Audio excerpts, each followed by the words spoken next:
राजा परीक्षित ने कलयुग से कहा हमारे राज्य से भाग जाओ। कलयुग ने कहा कहां जाकर रहेंगे, रहने के लिए कोई स्थान बता दो।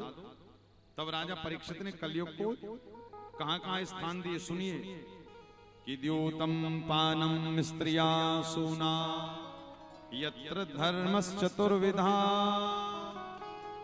कहां कहां जहां पर जुआ खेला जाए वहां कलयुग रहता भैया। जहां पर जुआ खेला जाए, द्यूतम पानम जहां पर मदिरा पान किया जाए। इसी कारण आपने देखा जुआ खेलने वाला, मदिरा पान करने वाला कितना भी रुपया कमा ले हमेशा दरिद्र ही बना रहता है। द्यूतम पानम स्त्रिया सुना, व्यभिचार करने वाला, हिंसा करने वाला। कलयुग ने कहा एक आध स्थान और दे दो रहने के लिए, परिवार बहुत बड़ा है। कहा जाओ, कहां पर रहना? बोले आज से आप स्वर्ण में वास, सोने में वास करना। तो आप कहोगे महाराज क्या हमारी घर में तिजोरी में जो सोना रखा उसमें कलयुग रहता है? नहीं। कौन से वाले सोने में कलयुग रहता? सुन लो जरा। जो सोना, जो धन अनीति से कमाया जाए, लोगों का शोषण करके कमाया जाए, झूठ बोलकर कमाया जाए, उसमें कलयुग रहता है। और याद रखिएगा, घर में जब जब कलयुग वाला सोना आता है ना, रुपया, तो कभी मन कथा सुनने का नहीं करता। कथा में धन उन्हीं का लगता है जिनका धन पहले से ऑलरेडी पवित्र है।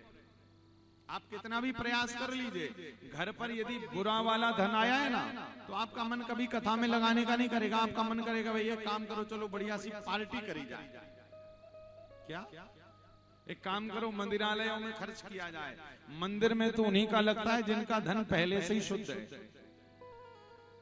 इसी कारण भैया यदि झूठा वाक्य, इसी कारण देखिए कहा जाता है ना ब्लैक मनी, और ब्लैक मनी को व्हाइट करना है तो क्या करते हैं?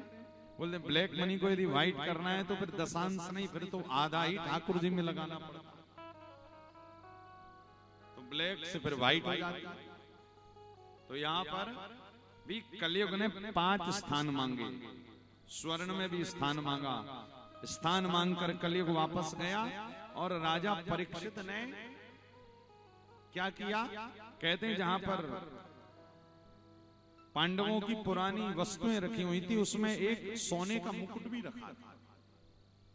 राजा परीक्षित ने कहा आज सोने का मुकुट पहना जाए। और वो सोने का मुकुट अनीति वाला था। भीम ने जरासंध को मारा था तब वो सोने का मुकुट मिला था, और वही सोने का मुकुट पहन लिया। किसने?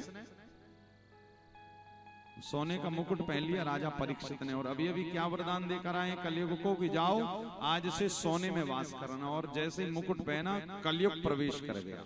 जीवन में एक बात याद रखिएगा, यदि आपके स्वभाव में 2-3 चीजें हैं तो समझ जाइएगा कलयुग का आप पर प्रभाव है। पहली बात कौन सी? जब आप बिना वजह, बिना कोई कारण ना हो, बिना कोई कारण के आप अपने आप को अपमानित महसूस समझे ना। शादी ब्याह में होता ना अधिकतर। अच्छा, शादी विवाह में भी ये घटना अधिकतर किसके साथ घटती है? जमाई राजा के साथ, जो उस घर के फूफा जी हैं या जीजा जी हैं। अब जमाई जी गए, अब शादी के 1-8 साल बाद तो जमाई जी की खूब जय जयकार होती है, और 2-4 साल बाद जमाई जी से कहते बैठो यहीं, अभी आएंगे तो आपको भोजन मिलेगा। अब जमाई जी इतने में ही मुंह फुलाकर बैठ गए। और मुंह फूला है कैसा कि सबके लिए तो पूछ परख हो रही, हमारी तो हो नहीं रही है। मन में ही सोच गए कि हमारी यहाँ पर बेइज्जती हो गई जबरदस्ती, जबकि घर वाले शादी में व्यस्त हैं। क्या जैसे यहाँ पर भी कोई जमाई जी बैठे होंगे, अब दुबे जी व्यस्त हैं कथा में।